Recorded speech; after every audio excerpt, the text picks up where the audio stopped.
Welcome back to Talking Orthodoxy. In this video, we have an exciting interview that was conducted at the parish of Saint Stylianos by myself in collaboration with the Pearls of Wisdom project. So in this project, our hope is to chat with parishioners and clergy to simply receive some pearls of wisdom or any other pieces of advice or knowledge that they could share with us. All credit to the parish for putting together such an incredible initiative, and the least I can do is share it with my network here to spread the word. So please enjoy and stay tuned for more videos and interviews. Hey there, welcome back to another episode of our Pearls of Wisdom project. Really great to have you with us again. If this is your first time, it's great to have you here. Before we get into it, we want to mention the sensitivity of the topic that we're discussing today. So it's just a disclaimer that it might be emotionally disturbing, as we will be touching on quite sensitive topics, including suicide. So our prayer is to foster a compassionate and understanding dialogue while really being able to be respectful for everyone's experiences and feelings. So we thank you for your courage in being able to listen to our talk today, and feel free to potentially switch it off if it is a bit too sensitive for you at the moment. So thanks for joining us, and great to have you here. We're very blessed and lucky to have Mrs. Katrina Tsaftaropoulos with us today. If you could just give us an introduction about yourself, that would be great. Hello, yes, thank you very much, Yanni. My name's Katrina Tsaftaropoulos. I'm 67 years old. I'm married with 3 children. And I'm a mental health presenter with Black Dog and Beyond Blue. Lovely. Now, we're going to obviously go into some pretty important topics today. And, we know that there's a stigma, these days, particularly in our culture, and in our religious communities. And I think it's important for us to talk about the love of the late son, and to just understand a little bit about your experience, and as much as you can tell us about that would be great. Thank you. Yes.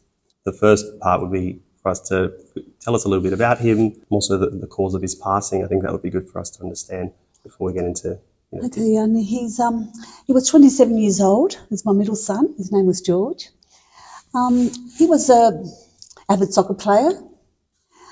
He captained the team. They won the Australian Championship, so he was quite talented. He was an architectural draftsman, and he was quite talented in school as well. Had a great range of friends. It was really well done. The alpha male, as you'd like to say. Yeah. He was 27 when he took his own life after 10 years of depression. He wanted to know the reason why. He had a lot of things go wrong in his life. And if you ever heard of death by 1,000 cuts, it's not just one thing, it's a lot of things. So one cut won't kill you, but after 1,000, it will do you in. So he had a lot of things going on in his life from a very early age. From 17, he had his first girlfriend hang herself. And then the second girlfriend cut her throat. One of his best mates died in an accident. Then he had his swine flu came to Australia, if you remember, back in the 90s. Our kids were the first ones to get sick with it, and we lost our goalkeeper to the swine flu. And my son was actually in the hospital with him in the intensive care. We had about 3 months out of there. It was really, really a horrible period, but he held him for 5 hours while he passed away, and that was a terrible stigma, terrible trauma for a young man to deal with. And the last thing that happened to him, we got into a bad relationship with a girl, and it eventually got too much for him. So after 10 years of depression without saying anything to anybody, he finally couldn't carry on and he took his own life. Thank you for sharing that with us, and we're so sorry to hear about his passing, and we're really grateful for you being able to open up about that today and to have this conversation with us. And I appreciate you asking me here to have this conversation. I think it's very important. Thank you. It's oftentimes that there's, obviously, as we mentioned, a stigma behind it, and breaking that barrier is what we really want to do here, and I'm sure you'll be able to help many people that are listening. I hope so, because the awareness to get around the stigma, to get around the taboo, because the more people know, the more they're aware, the more help they can get. They're not afraid to put their hands up and ask for help. And if that happens, then more lives will be saved. Because if they're afraid to put their hands up and say, I've got a mental health problem, they're not going to ask for help. They're not going to go, because they're going to be labelled, they're going to be judged. So they're not going to ask for help, and the consequences can be very tragic when they don't. And do you notice that there is a strong stigma, particularly in our Greek community as well? Very much so, very much so. It's been 12 years since my son passed. I forgot to say that, it was in 2012. When we first got into our grief and our loss, the Greek church was not at all, in society, the Greek society especially, was not accepting. They were not supportive, very judgmental, very judgmental. They judged my son, and when I developed mental health issues after the loss of my son, I was ostracised. My family, my community, my society didn't even talk to me for 6-7 months. I think they were afraid that they might catch something off me. They didn't know how to deal with grief. They didn't know how to deal with me, so they avoided me. Sorry, after you. No, that's the sort of awareness we need to raise, because when people are suffering mental health, that sort of reaction is not going to help. We need the support. We need the understanding. We need people to be there for us. Do you think it's uncharted territory, particularly for our community? A few years ago, I would have said yes. But since last year, I've started making presentations in the Greek church to the community and to the youth groups. We're starting to open up. I think our priests are becoming more liberal in the beginning to understand the concept of suicide, and not that it's to treat it as a disease, an illness, not to treat it as something else. And being an illness, it can be treated. Like if you break your arm, you go to a doctor. If you have a mental break, you go to a different doctor. There shouldn't be any stigma or taboo in doing this. So I think in the last couple of years, the Greek church is opening up to that fact. And I think it's way, way past due. And of course, obviously when those situations happen and there's sudden death, anger is such a strong emotion, and dealing with that grief.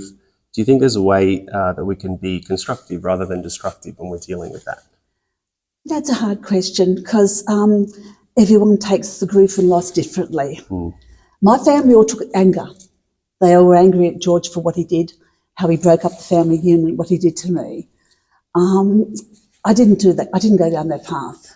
Because I developed mental health myself, I understood what he'd gone through. I understood the pain and the suffering, and that he needed to end his own suffering. He didn't want to cause suffering for us. So I understood. Others didn't. They went the angry way. Now, for me, anger is not a good emotion. It's not helping the person. It's not helping the people around. I think we can channel that anger into more positive things, because it's a negative emotion. We need to be positive. So channel that anger into getting things done. That's what I did. I turned my grief into getting a positive reaction, taking that deep emotion and wanting to open up, raise awareness, approaching newspapers and doing presentations, radio, TV. I did everything I could. That's the way I channeled my anger, my feelings to a positive way. And I think most people should do that as well. Try to find some sort of positive outlet that will help rather than damage. Why do you think people might be afraid to discuss these kinds of issues, particularly suicide, and how can we encourage awareness? People are always going to be afraid of talking about suicide and mental health. And every time I've mentioned, they ask me, how did your son die? I said he took his own life. You can see them shutting down. They don't want to discuss it. They don't want to know about it. That to me is, something we need to address. And that's awareness, knowledge. If we get out into the society, into the people, and I do presentations with kids at school, and I give them the knowledge, understand what mental health is, so they know what they're going through, they understand. Then to understand that there's help available out there, where to go for help, what to do. Also, how to treat someone who has mental health, how to ask the questions, how to be there for them. All these things are very important. Now, the second part of your question, I forgot. Encouraging awareness, which you've encouraging awareness, yeah. That's one way of doing it. And I think in the last few years, mental health has come out more into the open. Beyond Blue and Lifeline have been doing a lot of things to, get the society moving with that. I think all this fundraising we do and getting people involved in events and things like that also very, very helpful.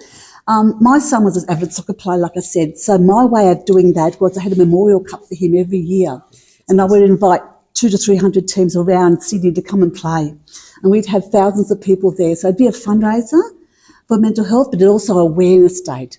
So all those people coming would, we'd give them a presentation, we'd give them, collateral to read and everything. And I think that is a major way of reaching everyone. Using the tools available to you to really bring exposure to it and bring light to the problem. Yes, and it is light to the darkness. We have a walk called Out of Darkness into the Light Walk, and it's a suicide march that we do every year. And we wear these bright yellow banners and we go out on the streets and we walk just for people to see and to acknowledge. Because understanding is something very hard to come by, Yanni. Even my family don't understand. Of course. And because there's so many reasons that a person will take his own life. And, it's a hole. It's a very deep, dark hole to get into.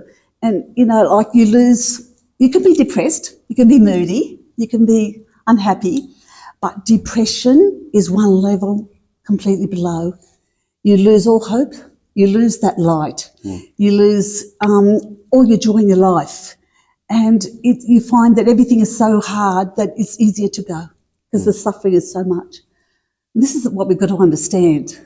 People need support. They need that help. And that's a good point.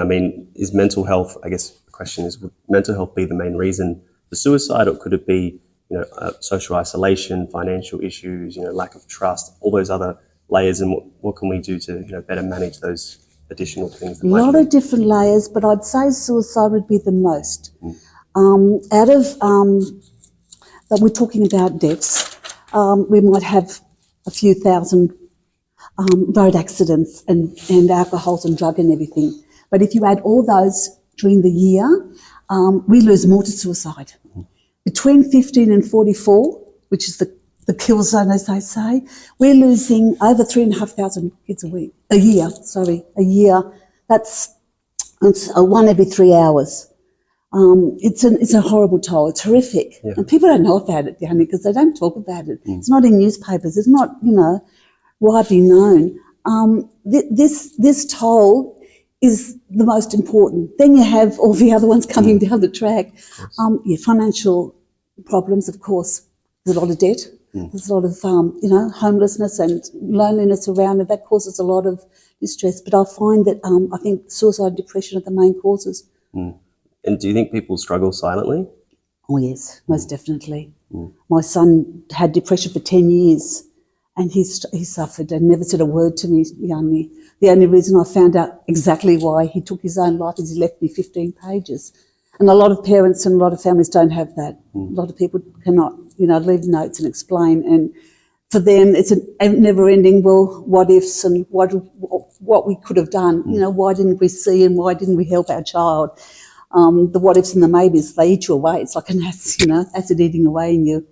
I didn't see it coming. I did not know. And it was a big shock to me as well. And I developed a lot of mental health issues because of that. I developed a lot of depression, post-traumatic stress too, from what I saw. And I couldn't accept that I didn't do anything to help my son. And this is, I'm still, I've been through a lot of psychologists and a lot of counselling, and I still carry a bit of that grief with me. But that's another thing I wanted to touch on. When you're in a situation like I was, awareness is one thing, understanding and having knowledge where to go for help, and putting up your hand and asking for help. What I always tell the kids at school, I tell them it's okay not to be okay. And it's okay to ask for help, to put your hand up and ask for help. And that's what I did, Yanni. I put up my hand and asked for help. And I went to counsellors and suicide, and then I went to support groups, and I went to everything I could to help myself so I could help others. Is there any shame in putting your hand up? No, not at all. Not at all. There is a stigma. There is. Because people are going to label you. My neighbours didn't talk to me for 6 months. My own family withdrew. It's a cost. It came at a cost. But the cost of not putting your hand up and asking for help is a lot higher. That's why we lose our kids, because they're afraid to put their hand up and ask for help. But if we can make a subject we can talk about, we can raise awareness, and we can talk about things more often, that makes it easier for them to be able to put their hand up, Yanni, because then they're going to know, oh, it's okay, people are understanding, I'm going to ask for help. Particularly if people are letting it build up, Yes. and it could just fester and just worsen over time. It does. It's like a cancer eating you away. It really is. I don't know how my son lasted 10 years, to tell you the truth, because I had depression for a few years. And second year after I lost him, I nearly took my own life. Now, I'm saying that as a Christian and a person who believes in the faith and the church, but I lost all that. And there's nothing I could do to help myself at that stage. Is there anything we can, apart from, the are you okay, anything we can say or ask or signs that we can do to help those around us? Signs to look for? Okay. Things that, from experience, from what my son went through, these are all red flags to me, and I should have picked them up. And this is another reason why I've got all this guilt. I had all these red flags and I didn't know anything about it because I didn't have the knowledge to understand they were signs. Okay, so some of the things that we missed. He stopped going out. He stopped socialising. He stopped all his things that he was really happy with, enjoying his soccer and his gaming and everything. He locked himself up in the room and isolated himself for 6 months at a time, lost a lot of weight, resulted to gambling online, drinking. All these things were crutches to help because he couldn't control what was going on around him. Same with anorexia girls. They can't control what's happening around them or inside their mind, but they can control what goes into their body, and that's what they do, the starvation sort of thing. They're all signs, they're all red flags when a person's personality and his actions change so dramatically. He even got to the stage where he wasn't changing his clothes or bathing because he didn't have any sort of self-worth. He lost all that. And that should have been a red flag to me because he was like a clothes horse. He had the best clothes, the most expensive accessories, and he got to the stage where he wasn't even bathing. So what can you say? What support can we provide in that situation? How can we be there for someone that's struggling? First, you've got to know that they are struggling. And then what you asked before and I didn't answer, what can we say after we say, are you okay? Be there. You're not going to fix them, but be there for them, just shoulder for them to cry and to talk to.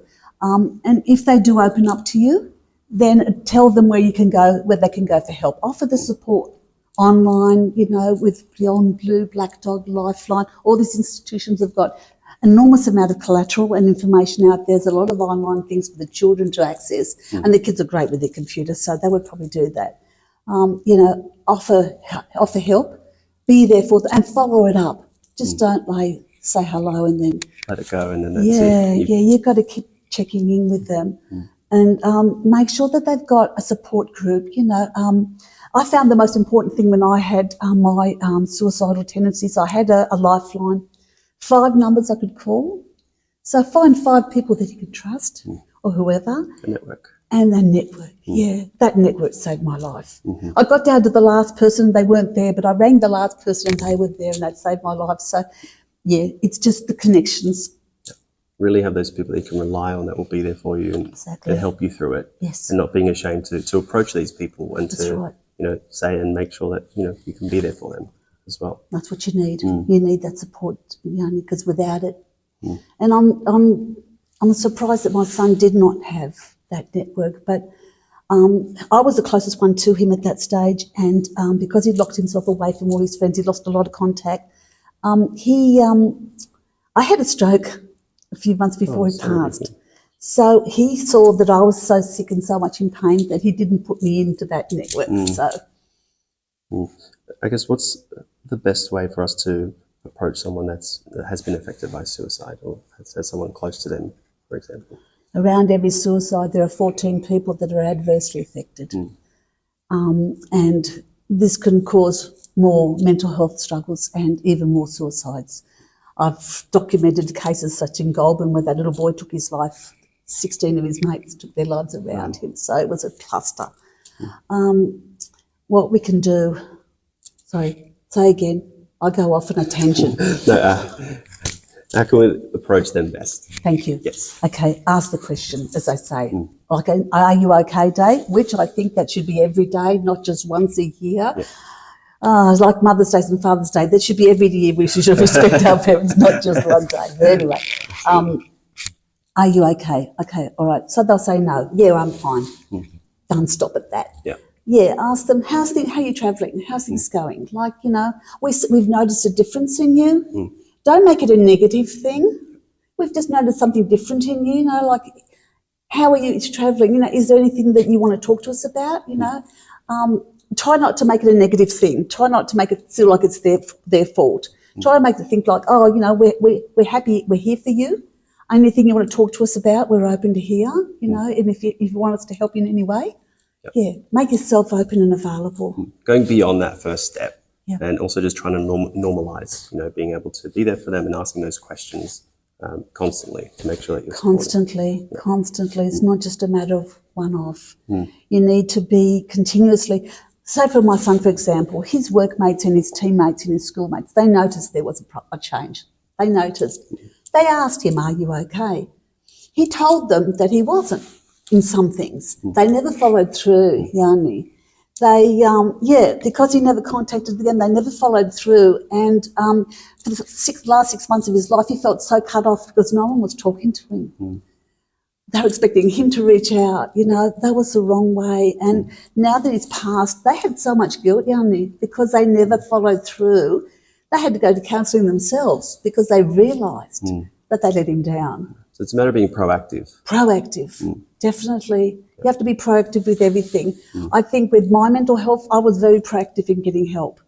And that's what's, got me this far. Mind you, it's still a work in action. I'm still working on it. But once you lose your mental health, it's very hard to get back on an even footing. But you have to be proactive. You have to. People that are helping me were proactive helping me. The groups I went to, the people I saw. One group especially, the Compassionate Friends, it's a group of mothers that have lost their children. They took me under their wing and emotionally helped me. Well, psychologists were helping on a clinical basis, but the emotional help and support I got from the families. And then my friends, eventually, they rallied around me too, and they made sure that I wasn't alone. They made sure that I always had someone to go out with and talk to. So very proactive. Yeah. That's a very, very good point. Now, we're going to move on to a question about societal questions. And do you think, I guess today's society is quite different and things are changing rapidly. Do you think there's a lack of genuine love in society these days? People love, right? It's very limited, They've got their own little bubble. They love everyone in their little bubble, but everyone outside the bubble is very hard to, spread that affection around. Not enough love in the world, not a love. I found since losing my son, I've become more emphatic. I have empathy, I have compassion, I have a lot more love. And in saying that, by going to the church, to Father Stylianos, if I can mention his name, with the Greek Orthodox Church, he came to my house and he sat there, weeks with me and my kids, and he helped me get my faith back. He helped me to start praying again. He helped me to find that love. And that's an important thing, because once you can love yourself and forgive yourself, then you can help others as well.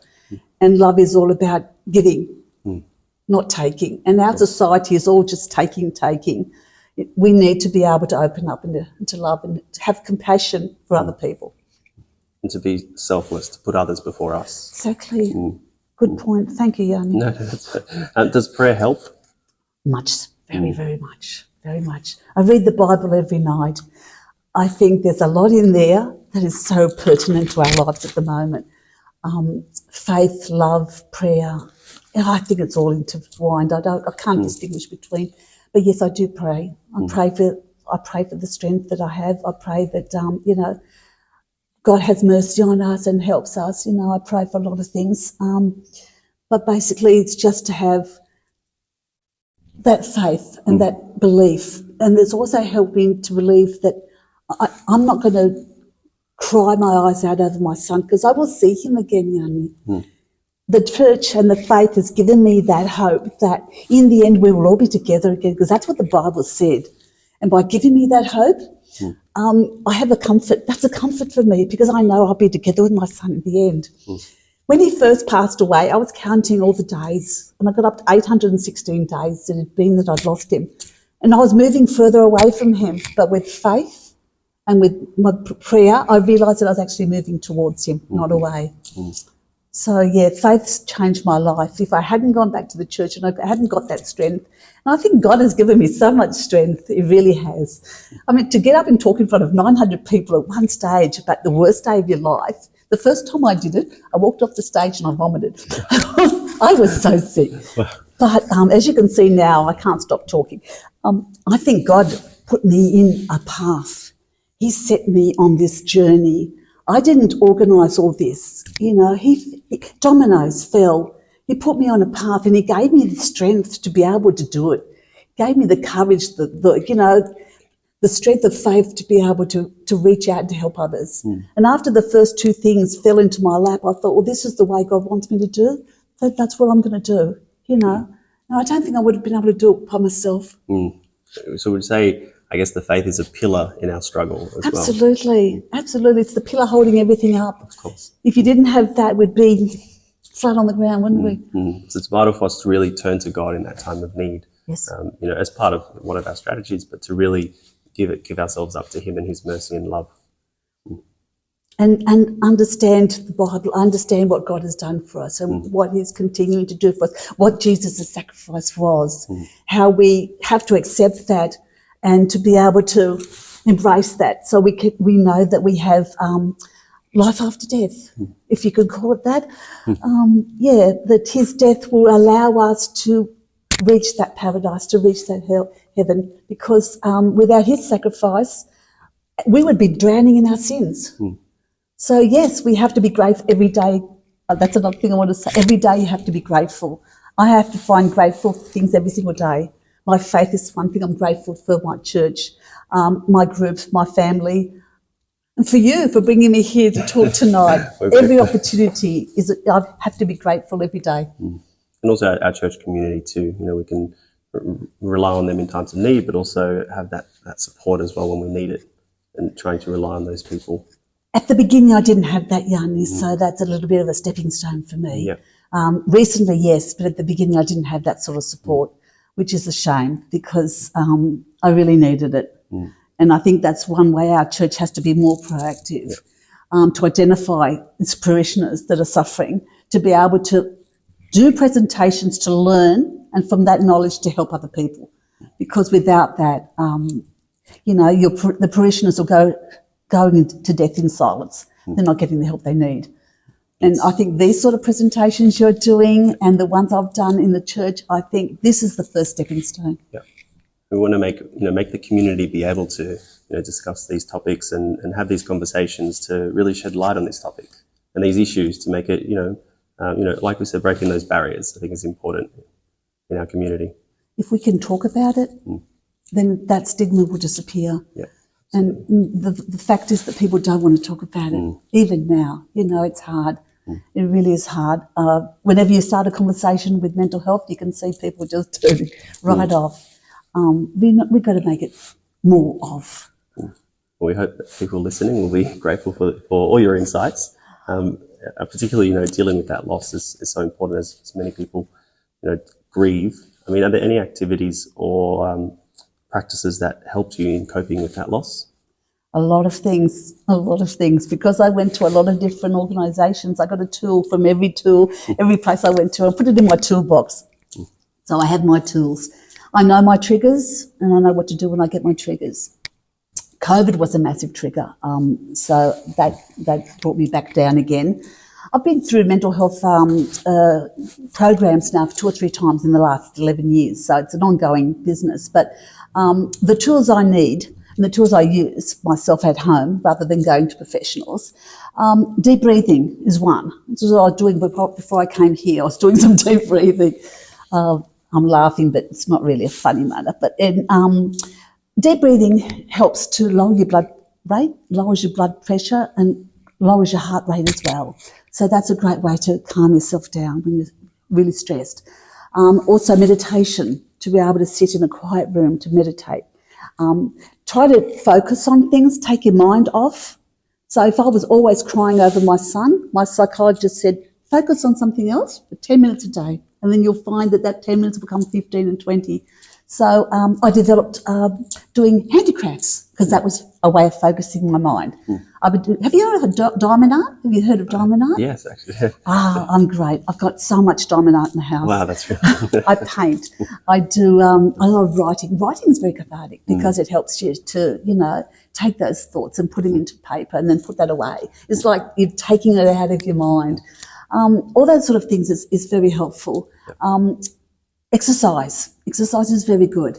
Exercise releases all the good endorphins in your brain and all the good, feelings in your brain. So that's really good. And I haven't been able to exercise for a few months, so I'm quite overweight.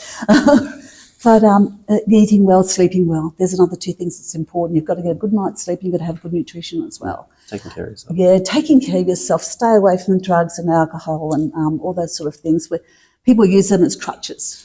As an escape. As an escape. But at the end of the day, it's just dragging them down. It's not helping. No, it's not helping. You're just exchanging one set of problems for another. Doesn't actually get to the root cause of the problem. That is the problem. You have to get to the root cause of the problem. And my depression, I needed to refocus my mind because it was like 24 hours on my son. I would be just spending all my night in my room crying over my son's photos, talking about my son. It got to the stage where my other children said to me, and this is what woke me up, Yanni, they said to me, we don't exist in your eyes. We are invisible to you because you're drowning in your grief and all you think about is your son.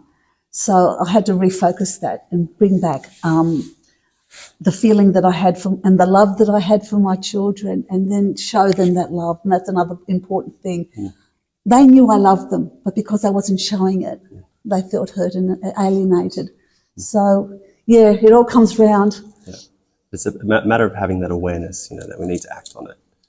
It will, help ourselves as best we can and speak up is important. Very important. Help yourselves, help speak up, and then help others. That's the last thing I was going to say that helped me, only. My major thing that saved my life was my volunteering. Joining the associations of Beyond Blue, Black Dog and Lifeline, volunteering my time, doing fundraising, doing presentations at schools. I've done 11 years and I've spoken to literally thousands of kids in every school in South Sydney. This gave my mind, it gave my mind a way to help others, and that helped me. It gave my son a legacy that I could honour him. With every life I could save was an honour to my son. But it also helped me in my emotional journey as well because it gave me something to get up every day for and to strive for. Volunteering and helping other people is a very, very good cause, and it also very helpful for them and for you. It's just showing the love, isn't it? It's giving what you've got inside. And it comes back to that point of it, being loving and sharing that love with others. Exactly. Being a beacon of light. I try.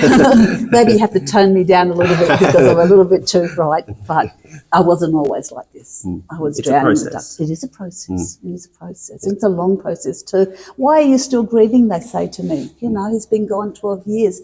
You don't get over loss. You don't get over grief. You just learn to carry it with you. You carry it with you and you just learn to live around it. And to me, I will always remember my son every day. There's not been a day that I haven't thought of him or cried over him, but I don't let that destroy me. I let that give that fuel my energy to improve and help others. Do you think there's a timeline for grief? Yeah, everyone said that to me. It took me 10 years to take my black clothes off. Greeks, naturally, we do that. It's just part of our traditions, I think. Not a good thing. But again, you can't say there's a timeline on grief. That's a personally very unique thing. Everyone grieves in their own way and everyone grieves in their own time. It took me 10 years to take off the black, not because people were telling me to wear black, but because I didn't feel like I'd take it off. When I wore another colour, it made me feel very uncomfortable, very unhappy. So it's very unique. So you take your grief and you go along that journey at your own pace, one day after another, one step after another. You can't let other people dictate to you how to grieve. My family didn't grieve, Yanni. My children, my other boys, his brothers and husband did not grieve at all. They took their grief, they put it in a box and they put it up on the shelf, and they did not follow through with their grief. And they came back to bite them because they didn't expunge it. You've got to live your life grief and go through it. And the more you grieve, it's because you love so much and you had something so important in your life that was worth that grief. So for me to say I'm not grieving anymore means I'm not loving anymore, and that's never going to happen, Yanni, because I love my child to the day I die and beyond. So I guess that's a good point, because a lot of people have a tendency to bottle up or bottle, their issues, whatever it might be, grief being one of them. How can we avoid, being in that situation? It could be easy to just chuck it in a bottle, put the lid on it and throw it away. How can we avoid, I guess, going down that path? Our society, they do the funeral, they do the 40 days, and then people just disappear. That's happened to me. I had the house full of people, thousands of people for 40 days, and then after that everyone disappeared. And they went on there with their lives and thought that I'd be okay. But that's not right. The way we can help a person grieving is to help be there for them with their grief and understand that their grief is a very long process and that we have to acknowledge the person that has died. I have my family, my friends don't even talk about him. He's not in the time frame anymore. You have to acknowledge a person's grief. You have to let them understand that it's okay to grieve and it's okay to cry. And if we don't acknowledge that, how can we help them? Just being able to be there for them and to, be empathetic to what they're going through and acknowledging that. Empathetic, very much so. Be understanding, not to be judgmental or critical of the way people grieve, but also help them, because grief is a place to travel through, not to stay. They need to be, if it's self-destructive, they need to be able to help them to get out of, that grief. Show them ways to go forward in life, but you have to be there for them, and you have to have that compassion and love to be able to do that. Because a lot of my friends fell away on the road after 11 years because they could not handle my grief. They could not show the emotional support that I needed all that time, because to support a person that's grieving is very difficult, Yanni. It's very stressful. And I don't blame my friends, they had a couple of years and they couldn't do it anymore. But at least they were there for me for that. So it is, It makes it. And you mentioned some good points about, the church community and our fellowship and the difficulty of having that support. I mean, what can we do to facilitate, those meaningful connections within our church community and within other people there to really build on those relationships? We need to get more people like me. Sorry, we need to do what you're doing now. Interviews, opening up, presentations like I was doing for the youth and the churches. Get speakers in. Get professional speakers in too, from Black, Blue, all that sort of thing, the groups. Raise awareness within the church society. Once they have that awareness and that knowledge, then they can take that home and they can help themselves and help other people. We need to get that into churches. At the moment, up to last year, I had never done a church presentation. I had never spoken to a religious group at all. And I think that was really wrong. I think our priests nowadays are becoming more open to the fact that it is an illness and it needs to be addressed, and that awareness is the way to reach it. Once you make people aware, then you give them the information of where to go for help and how to go for help. It's like dropping a rock into a pool, right? The ripples will travel far and wide. We need to be that rock. We need to drop that rock in to begin with. Because people will be more willing if they know that, you're there as a support mechanism. They'll be able to open up and, really address the issues if you're there and you're open about it. Yeah, look, it's really hard.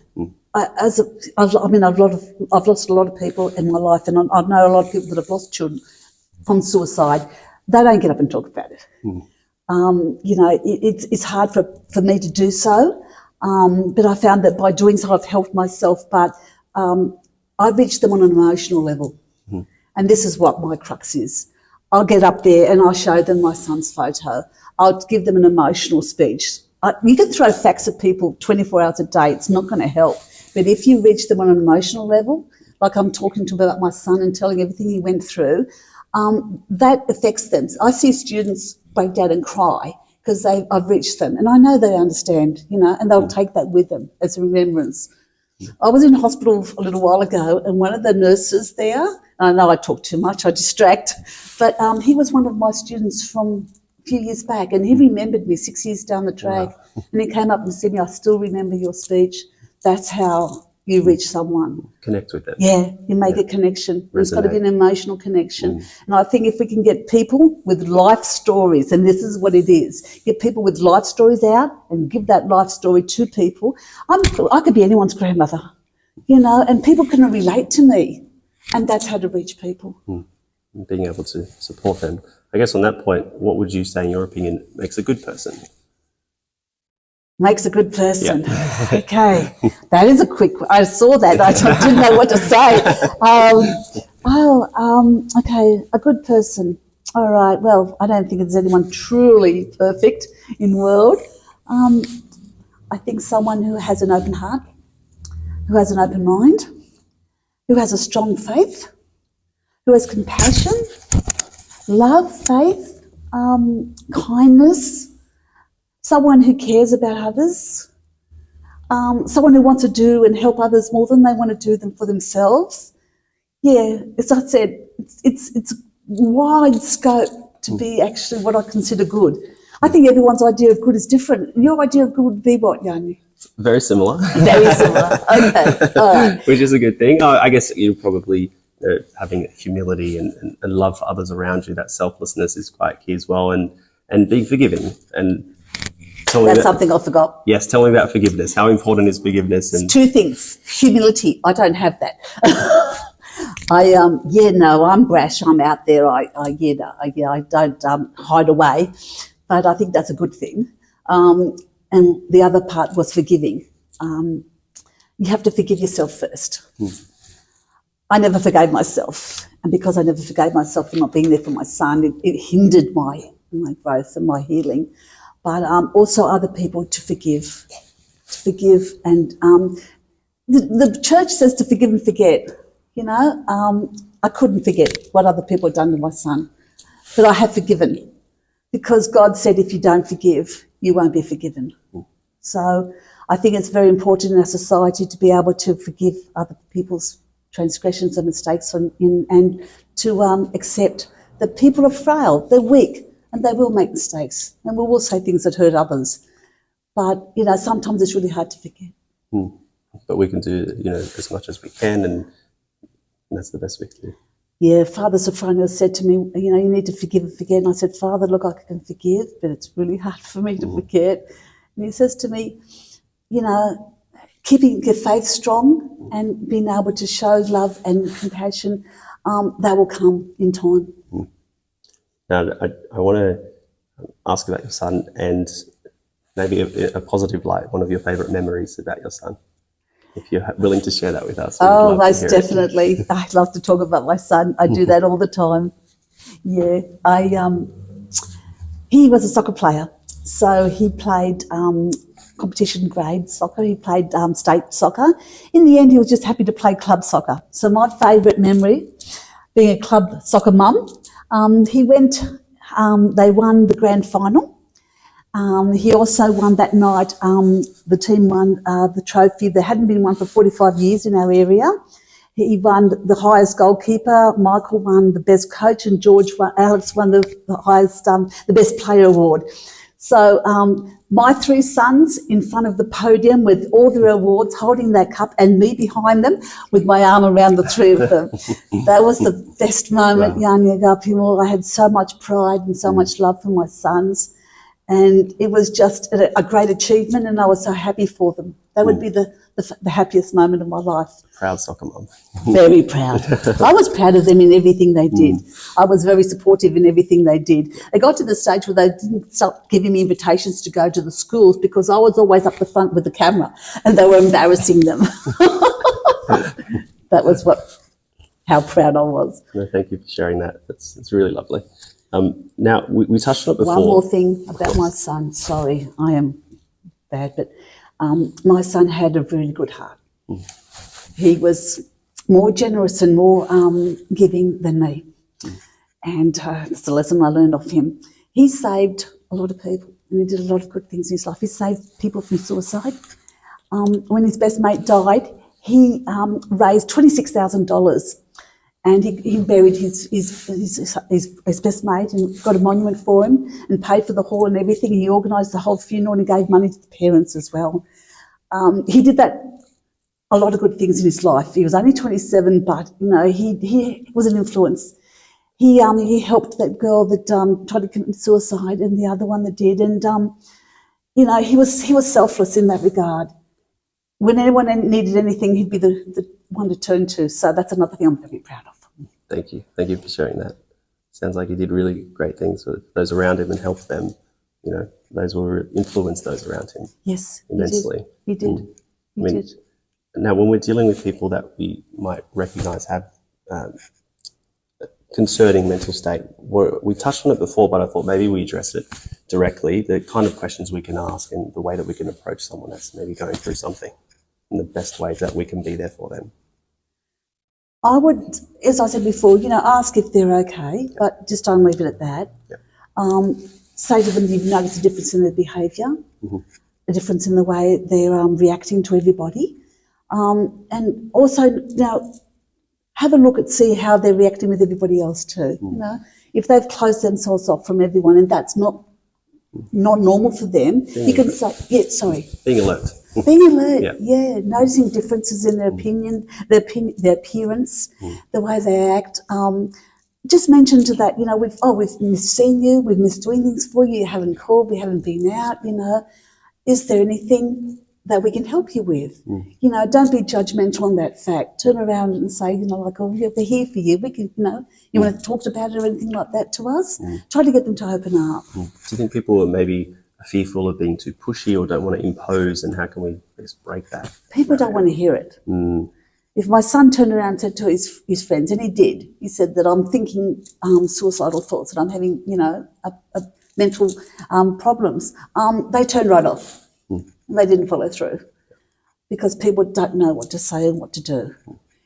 As I said, you're not going to cure the person. Just tell them that we don't understand what you're going through, but we're here to help you in any way you can. And to point them in the direction, if you can, of where to go get help and what to do for help. But always be there for them and follow up, as we said before. But, ask those questions. Is there anything we can do for you? We're here to help. Listen is a very important thing. Because we go out there, we think that we can are you okay? If that's a problem, you can do this. Just listen to them, what they're saying, and try to understand. Because we might not be the most equipped, but we can all listen and we can all guide them in the right direction. Once we understand what mental health is, without understanding and knowing the symptoms and knowing the signs, you're not going to be able to help the other person. So get the knowledge yourself, be understanding, and then, as you say, listen, be aware, and try to steer them in the right direction, because it's not only helping that way, but it's also opening up avenues for them. If you can tell them that, 1 in every 4 people will have developed a mental health problem in their lifetime. So it's very, very common. Try to remove that stigma and fear from them. Say, we can go together, we can go do this and do that, something like that. It's very helpful to be able to, ease the path for them, because they're afraid. Of course. What advice would you give to people that are maybe struggling with suicidal thoughts right now? Okay. Having been there, this is going to be a purely my experience that I'm talking about. But, you get to the point where you don't want to ask for help and you think there's no way out and that everyone else will be better off without you. And that's what I got to. I think the only thing that snapped me out of it would be what my son said to me, we're invisible to you. What I can do to help myself. Is that what you wanted to know? Yeah, advice you to someone that's maybe going, having those thoughts. Okay. Depression is it's a hole you fall into. So you need to help. You can't do it by yourself. It's the main thing I'd say to anybody. You need help. You can't do it by yourself. And you need professional help. It's not just a matter of, picking up a book. You need professional help. So firstly, admit that you've got a problem. Secondly, put up your hand and ask for help and go to the right places to ask for help. Your friends and your parents are not going to be able to help you. They'll support you, but you need to ask the right places for information, for help. Then follow through with that. It's like anything, when you get sick, you have a regimen to get well, don't you? Like with physio and all that sort of thing. Organise ongoing treatment for yourself. pick up the tools, like I said before, you know your triggers. Find tools that will help you with those triggers. So you have your toolbox ready there. So I think they're the most important things. I think people struggle to admit that there is a... Oh, definitely. Did I mention knowledge was an important thing to read up on what mental health is, so you know that what you've got and you can accept it. Admitting is the worst thing. As I said, 10 years my son did not admit to anyone that he had a mental health problem, so I couldn't even help him because I didn't know what was going on. I took him to all the doctors because I thought he was physically ill, but it wasn't. It was a mental illness, and not once did I even stop to think that there was a mental component because I did not understand what mental health is. People are afraid to put their hand up, as I said before, because they're going to be judged. See, my son was afraid everyone's going to call him 6 bottles short of a dozen, that he was, crazy, loony, whatever. They're afraid of that. They're afraid of being alienated by society because they have a mental health problem. When we talk about mental health, people think of rubber rooms, and, that's not the case. There's so many different layers of different mental health problems. I mean, people can be anxious, can have stress and all that sort of thing. 1 in 4 people will have a mental health issue in their life, but it's just a matter of being able to understand, I don't know what else I can say in that regard, but he needs to, you need to be able to have the knowledge to understand. And I think raising awareness is the only way we're going to get that knowledge. I think there's a perception of weakness associated with Absolutely, especially with males. That's a very good question. 75% of the people we lose are men. Now, why is that, you might ask? Because men will not ask for help. It's a sign of weakness. We're strong, we're males, we don't have to. We don't cry, we don't show emotion, we don't ask for help. This is why we're losing young men. 75% of the loss is from young males. And, that's why when I go to schools, I mainly talk to the males of the group, because that's not the right thing. If you need help, you put your hand up and ask for help. It's not being weak. I actually tell them, okay, it's okay not to be okay, but it's brave to ask for help. It really is. To put your hand up and ask for help is a brave act because you know you're going to get judged. And I think it's very brave to be able to do that. So, especially because men are told you're used to solving your own problems. Exactly. And solving other people's problems. And that doesn't help us in situations where we can't. Having that, I guess, that honesty with ourselves that we can't solve this problem ourselves potentially. You have to be honest with yourself. You have to understand that you can't do it by yourself, and to accept firstly that you have a problem, know what the problem is, and then ask for help. My son in 10 years never put his hand up and asked for help. He knew he needed help, but he thought he could deal with it with himself. Because, he was the alpha male. He was the one that everyone else came to for help because he helped so many people. He didn't want to let everyone down. He didn't want to, be a burden to his family. And that was the most important thing for him, his family. So he let himself down. You say it's important for us to know, for people to be aware, and maybe this is a message for everyone, that we aren't alone. 100%. That's what I say to them. That's what I say. It's so common with so many people suffering mental health that we are not alone. We are definitely not alone. There is help out there, and there is help that you can reach. And by not helping yourself, then you're leaving yourself open to, worse things. I think knowing that it's common, knowing that there is help out there, knowing that you can put your hand up and ask for help, and knowing that you're not afraid. There is awareness out there, and that people will accept that the way you are and what you need. I think that's important. And I think as a society, we have to remove that taboo. We have to remove that stigma, because our kids will not do that. They're afraid. And we have to remove that fear. So by talking about it as much as we can, introducing it to our schools, into our churches, into our youth groups, that'll give them the courage to put their hands up and ask for help. To normalise it. Yeah. Thank you. Yeah. What are some influences, potentially negative influences, that can impact our mental health, particularly in the younger generation? First thing that comes to mind is social media. Social media is affecting our kids on so many different levels, and negatively, very negatively, socially, emotionally, physically. all these things are coming in. It's the fact that they don't even go out and meet and talk to other people. If they pick up the phone, they're out at a restaurant, instead of sitting at the table conversing, they're on their phones. They don't meet with their friends anymore. They just SMS. So they're not getting out socially, so they're isolating themselves.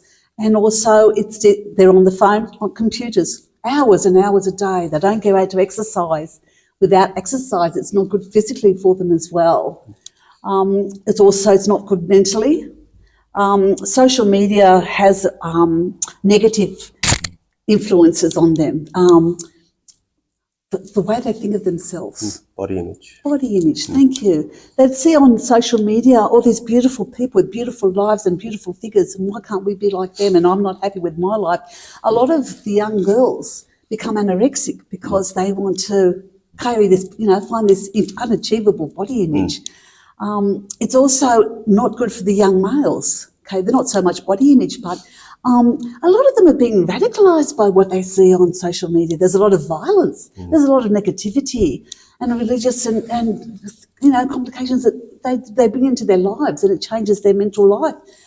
Also, the World Health Organization has actually stated that social media is actually affecting the children's brains. There's certain parts of the brain that don't develop properly because of the many hours they spend. You see from a young age, Yanni, my 4-year-old knows how to navigate tablets and computers, and I have no idea how to handle it. Not good for them. Not good. You get out of control is the issue. Very out of control. When you're on it 6, 7, 8 hours a day, and you don't know what they're at. The parents can't monitor what sites they're at and what they're doing. There's also gambling and all these things on social medias as well. Do you think socials provide unrealistic expectations to our youth? Yes. Very much so. Perfect lives, perfect bodies, But that's not. perfect holidays. Everything's got to be, better than everybody else's. It's competition to be the best. This is fantasy. This is not real world. And if you're living in a fantasy world, then you're not be able to cope in the real world. It's a matter of us not having that skewed perception, which I think it can be very easy to fall into a trap when we're spending so much time focused on. It is a skewed perception, and when we're not socialising, so we're losing those socialising skills. During COVID, when the kids were locked up in their houses all those years, months and months, they didn't get out to go to school, they didn't get out to socialise. They're forgetting how to talk to each other, how to bounce off with others, interact, interact with other people, and that's a social skill that's being lost as well. So it's about moderation, I think, is key as well. If we are going to engage in that sort of thing, it's difficult to tell teenagers to avoid it completely, but I think it's making sure that we're moderated in our activities and being mindful of what we're viewing. Mindful, very mindful. We should be able to see what our kids are accessing. But the government is trying to stay not supposed to be on social media. I think from 16 or 18, the government's trying to bring that in and trying to take phones away from the kids in the schools. Moderation, definitely moderation. And I think there should be an age limit. I don't think young minds are capable of accessing that sort of information and processing it properly. And it affects them. Whatever they pick up from that age, I think mental health starts way before the teenagers. I've had children as young as 8 and 9 that have developing mental health issues. And this is all from social media. As a developing mind and, having that constant dopamine hit, yes, which is very easy on social media. And the violence and everything's on TV. They're desensitised to the violence. My children see so much blood and guts everywhere. They're desensitised to it. They don't care. They have lost a lot of feeling. And parents should be vigilant. Very vigilant. Kids can get onto sites that are not acceptable at all. We're talking about the radicalisation and the sites with sexual connotations and things like that. And even gambling has been brought into computers games. So children are introduced to that at an early age. That's an addiction too. Yeah, absolutely. And I think social media is an addiction, and it has to be in moderation, like smoking, drinking and everything else. Even in-app purchases. So a lot of freemium games, they call them, they're for free, but you can purchase inside the app. A lot of kids just click buy, with their parents' card attached to the phone, and they don't even know it. But my grandkids did that to my son. He came in, had hundreds of dollars. So that's a form of gambling. Yeah, it is. Because it's addictive, and again, you want that hit that you keep going for more and more and more and trying to get that next level. Exactly. And even adults have such a problem with addiction, with gambling at the moment. I think Australia is one of the most gambling capitals of the world. We're hopeless. And it's on TV, it's on radio, it's on everything. So it's social media. It's just sandblasting us with all this negativity. We're trying to help our youth in the community here. We've got our youth fellowship, and those outlets could be more beneficial, would you say? Having that community around you to spend time as youth and having those support networks of other youth and other young people. We grew up without computers. We grew up without phones. We had people and the contact with people. And yes, getting kids into youth groups and having them socialise and interact with human beings that are real and not fantasy, most important, because we're losing those skills. Real life. Our kids are growing up in a world that's not a good one. Now, I want to end with a couple hopeful questions. So the second last one is, what is hope to you? Hope. Hope to me, I lost my hope years ago. I lost it. When I found life again, when I found I could look at a sunset and appreciate and find beauty in life again, when I found that I could love and live again and find happiness, that to me was hope. So hope to me is to be able to invest in life, to live life, to be able to find love and to love and to be loved and cared, to find my faith and to have that strengthen me, and to know that at the end we're going to be all together again. That to me is hope. And you can get through it. I can get through it, yes. And that's the only thing that's got me through, I think. I don't think it was anything else other than that hope that I had and the strength I had from my faith. And that's, for many people, that could be a real pillar to getting through, those difficult moments. Definitely, definitely. Because when my son took his own life, our family imploded. That my family couldn't deal with my mental health. They couldn't deal with my grief. And we couldn't support each other. And I turned to the church for help, and I turned to organisations for help, because if I hadn't done that, I wouldn't be here. So we need to help. We need to open up to each other. We need to understand and accept each other and to offer that love and support, because that's something I never had, and it almost cost me my life. So, and now finally, this is a question we ask everyone. It's the last one. I could go on all night. No. Maybe we'll have a part two. What is your wish for humanity? Wish for humanity? Yes. I want to be peace in the world. I want people to love and care for each other.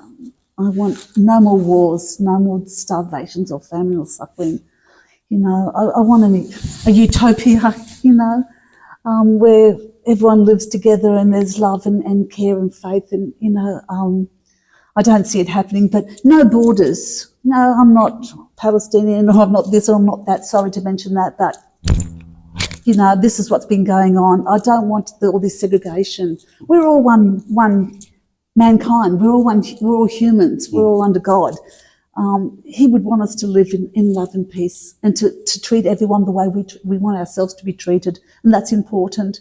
If we knew that, then we wouldn't be treating other people with discrimination. Yeah. No, thank you for that.